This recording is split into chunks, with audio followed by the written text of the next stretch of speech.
But I just remember him telling me, I don't eat ice cream, which is a lie. I remember I came out of the elevator, I just felt eyeballs on me. And I look, and then there's this girl looking at me, and I was like, oh, this chick is kind of... And I looked back, and she never really looked away. She just kept looking at me. I was like... Then I told Ipo, I was like, hey, we're gonna be wedding planners now, okay? Had I even attended a wedding before in my life? No. Really? Here in Hawaii, a very special place.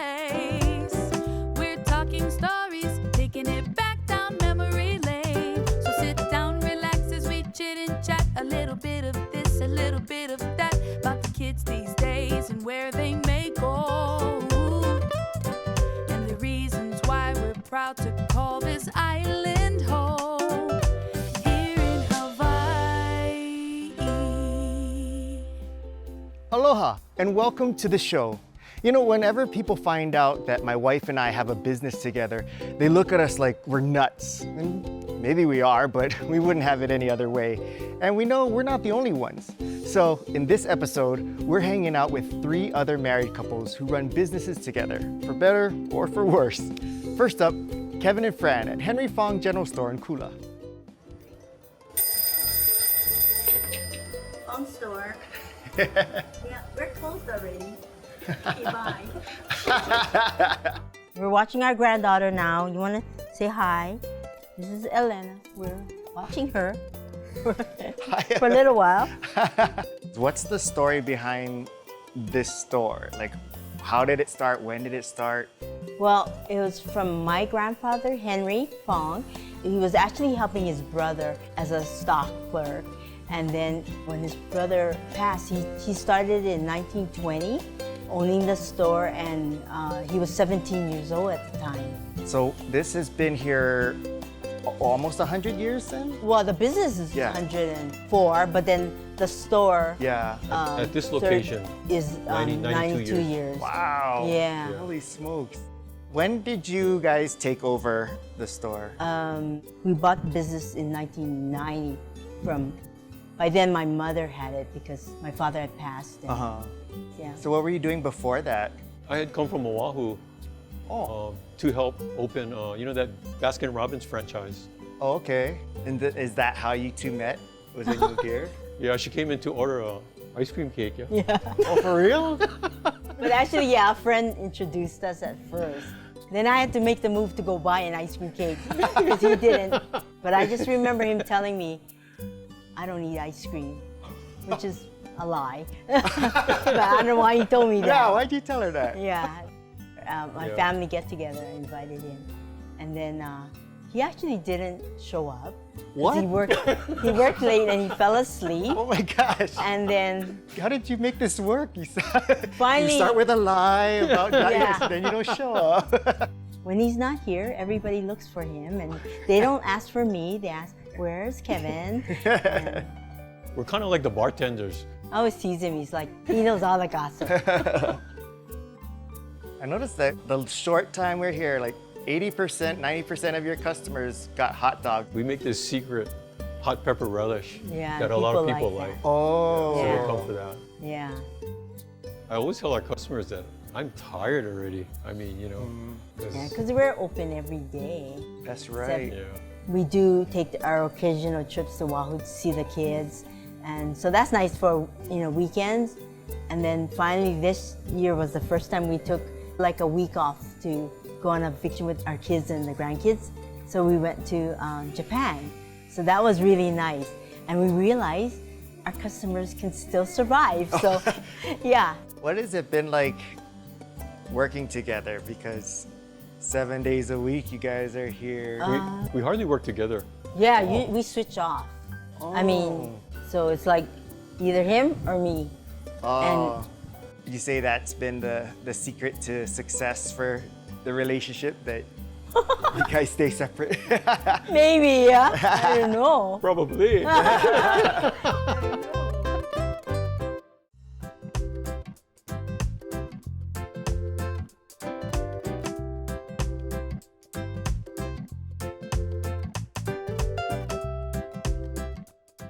Coming up, we're going to be hanging out with Tanna and Bryson at Eden in Love. But first, I'd like to introduce you to a local teen athlete Destiny, who's already a 7-time All-American track and field star and someone we're all going to be cheering for at the Olympics one day.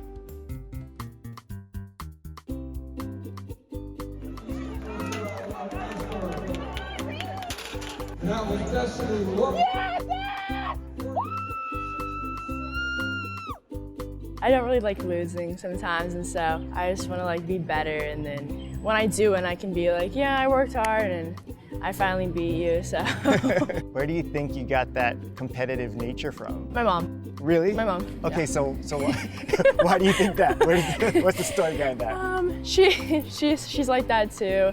Like if we're playing Uno or something and then she wins, it's like, oh my gosh, and then she just shoves it in my face. Do you remember one of the earlier times that you beat your mom at something, like what it was and how you felt? I think it was basketball. I think I got past her and I made a basket, and then I like duked her out when I had the ball, and she like, oh, and then I went past her and I shot and I scored, and I was like, yes, and then she didn't want to play with me after that. For the heptathlon, I didn't know it was a thing, and so my friend that I was training with was saying that she was going to do the heptathlon. And I was like, okay, that sounds fun, like let's do it together. And then it just kind of went on from there. So explain to me, because I don't know what a heptathlon is either. The heptathlon is just 7 different events, and it's 100 hurdles, high jump, long jump, the 200, 800 shot, and javelin. Holy so smokes. yeah, it's split up into 2 days though. So what kind of accolades, I guess, have you accomplished? I recently got the national championship for the Junior Olympics in the hep. So that was cool. I like how you call it the hep. Sounds way cooler that way. Before that, I won Gatorade Player of the Year for Hawaii for track and field. Did they give you like lifetime supply of Gatorade? I wish. No? I wish, no. It came with a little jersey and then a trophy, so.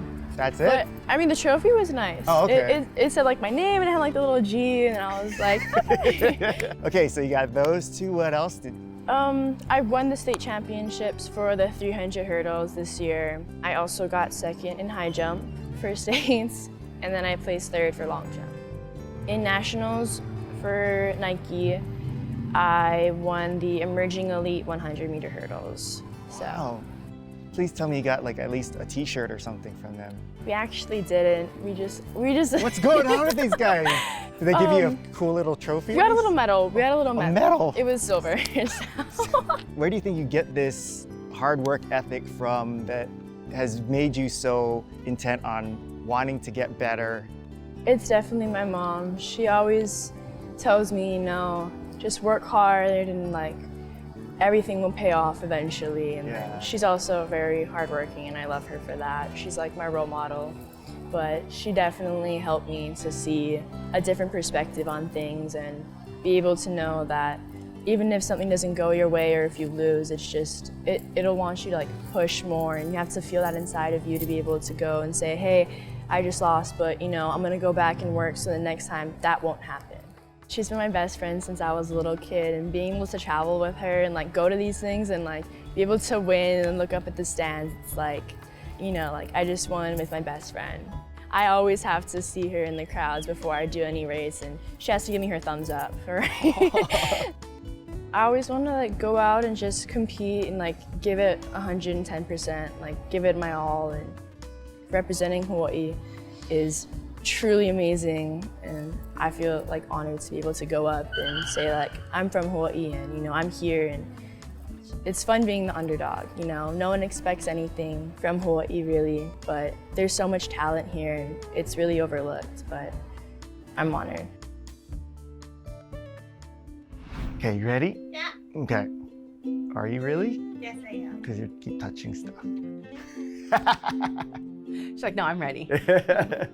I thought it'd be really interesting to get your separate perspectives of the first impression. This was back in early 2000s, and then I remember I was still in school, so I was at UH, and I remember there was a mixer at Dave & Buster's, and there's free food. Oh. And you know, back in college, like, that's all you think. It's like, what? Free food? Okay. Yeah. So I remember I went, and then I was wearing this super bright green shirt, kind of like I had my blue like spy, I like surfer kind of vibes. I remember I came out of the elevator, I remember I just felt eyeballs on me. Like, I was like, oh. And I look, and then there's this girl looking at me. I was like, oh, this chick is kind of. And I looked back, and she never really looked away. She just kept looking at me. I was like, I have really bad eyesight. So I did see the green shirt come in, and it was like a fluorescent green where most people are in black suits, we're in blazers because it is a professional mixer. And he literally comes in this fluorescent green t-shirt. So first, it wasn't even a button shirt. It wasn't even a button shirt. At first I was just kind of staring like, wow, who's this guy that's just coming for the free food? But I knew him from somewhere. I just couldn't figire out where. So I was a teller at First Hawaiian Bank, and she used to come to my window. And then I think there was I remember she kind of would always be friendly. And then, you know, like shake her tail feather on the way out, kind of thing. That night we started talking, and I would say we've been inseparable ever since. That was probably about 22 years ago. We've been married now 20 years. But what's really unique about our relationship and our marriage is the entire time we've been married, we've been business owners. So we took over a business in December of 2004 and got married in December of 2004. So everything that we know about being together as husband and wife has been working together. I think the best thing about being in business with your partner is you can kind of follow them around until you get an answer. Like, there's no office. Like, the office could be the bathroom. If he wants to go to the bathroom, then I'm in the bathroom. If he wants to watch TV, then I'll watch TV. And then I'll have questions in between, you know, all of his shows. We've learned that when we put our minds together, you can kind of work through anything, right? And there's always going to be adversity and challenges, but I think it's how you attack it and how you turn those challenges into opportunities, right? And so that's what she's really good about, is looking at the other side. And so when you have that mindset, it's kind of neat how you can keep trucking forward, right? It's like, don't get stuck. And now we've created this perfect little community with my parents, the team that we adore. And it's not just the team, it's their husbands, their kids. We travel together. We go to each other's school events, you know, together. We go to your plays together. So it's become more than just the two of us. And we always knew that we weren't going to have children. So for us to be able to birth, Eden in Love, Fred and Kate, sell the businesses, the wedding cafe, I mean, to do all of that, right, has been the greatest journey for us. And I think in that way, we are parents. You know, we are parents of this dream that we had. And it's been exciting to be able to do it together. Yeah. Up next, we're gonna go and meet Zabrina and Ipo at the Gay Agenda. But first, let's go and stop by at City Mill in Kaneohe to hang out with manager and grandma to some daredevil keiki, Kawai Alameda. What time do you start? I started at 5 a.m. Holy smokes. Yeah, and I come all the way from Waianae. You grew up in Waianae, or you? No, I actually grew up in Neva Beach. I would say the fondest memory I have is the carnival, believe it or not. I mean, I don't think many people know how the carnival was before. You know, I'm not sure if you know, but in the past, it was always in different towns. Whether it's Eva Beach, Tunanakuli, Waianae, Kaneohe, and it was every weekend. Oh, I was gonna ask. Yeah. 'Cause now it's like once a year kind of thing. Yes. Yeah? My uncles, my dad, my cousins, they all worked at the carnival. We grew up on just in the carnival grounds, and it was so much fun. Do you remember some of the favorite rides that? Oh yeah, me and my cousin, we used to stay on the ride. So like after every ride, we would stay on. Everybody gets off, and we would just sit there. And the rock and roll, it was the one that spins all the way through, and we'll spin it like from the beginning to the end, all the way around. Some people got sick. Yeah.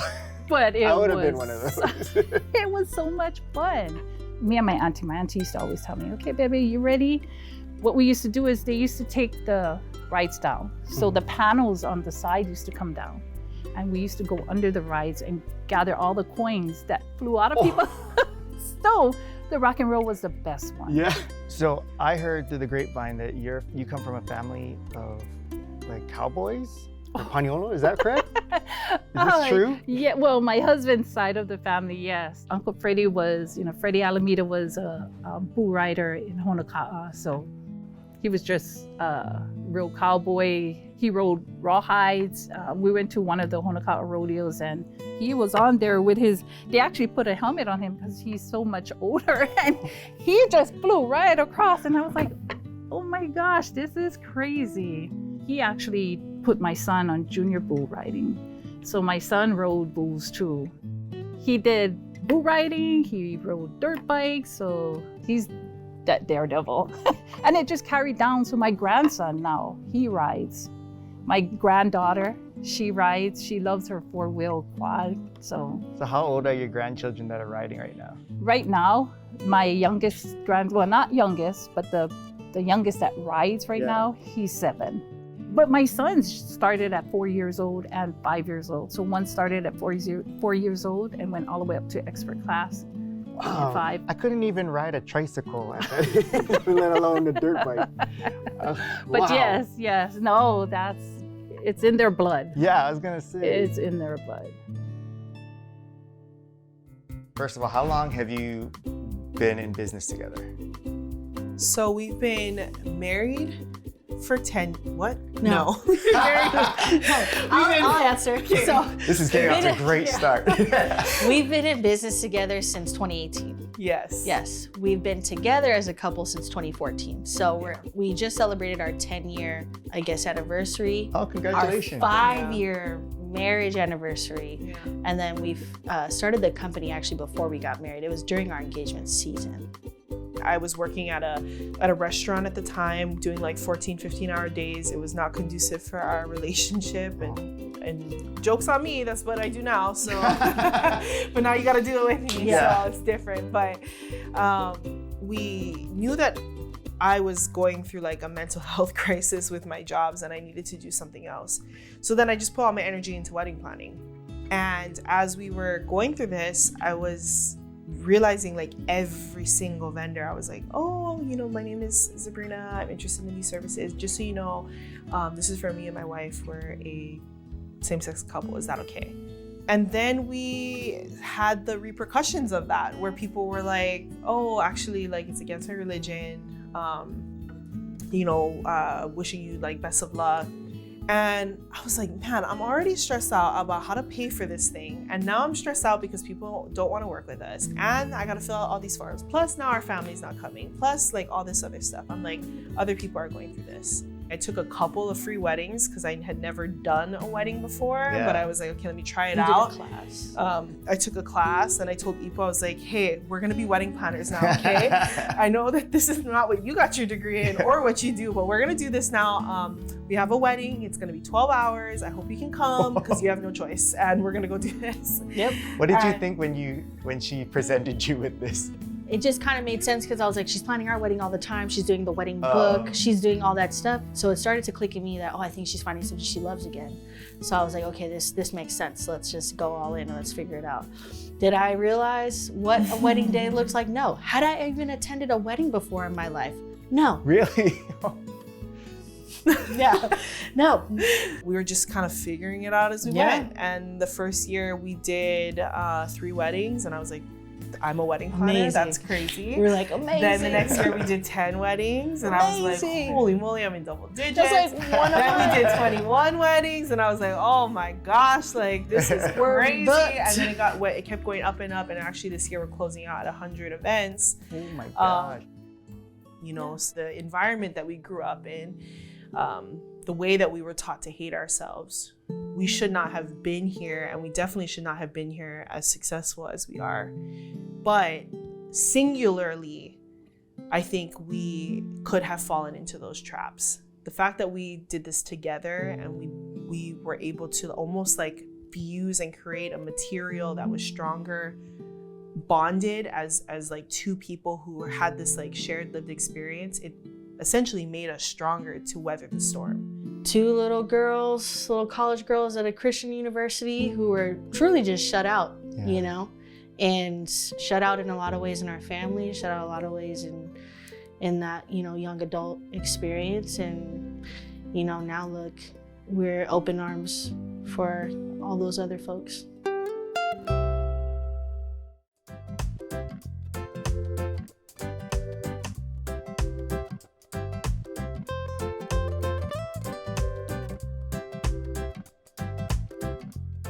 Our first Valentine's Day together, we were young, so we said, let's just make something. Okay, everything has to be handmade.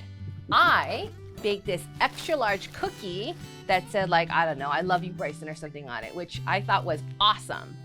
So It was a good cookie. It was a good cookie. So when he came to my house after I presented it, and he was like, oh my gosh, this is so awesome. This is so sweet. I love it. It's a big, oh, it's gonna take me like 10 days to eat. It's just so big. And I was really pleased.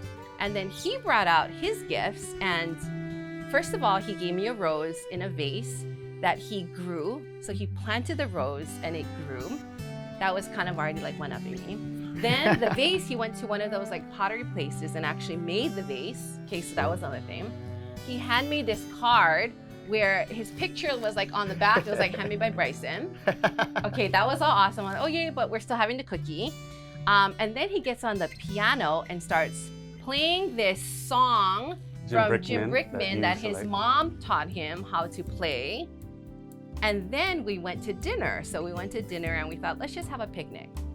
Let's have something simple. Let's just pick it. He goes, okay, no, I made dinner. He had heart-shaped musubis with like heart-shaped like takuan on it. So that's when I remember like, okay, this guy can kind of fly under the radar. Like, no, I'm cool. I'm laid back.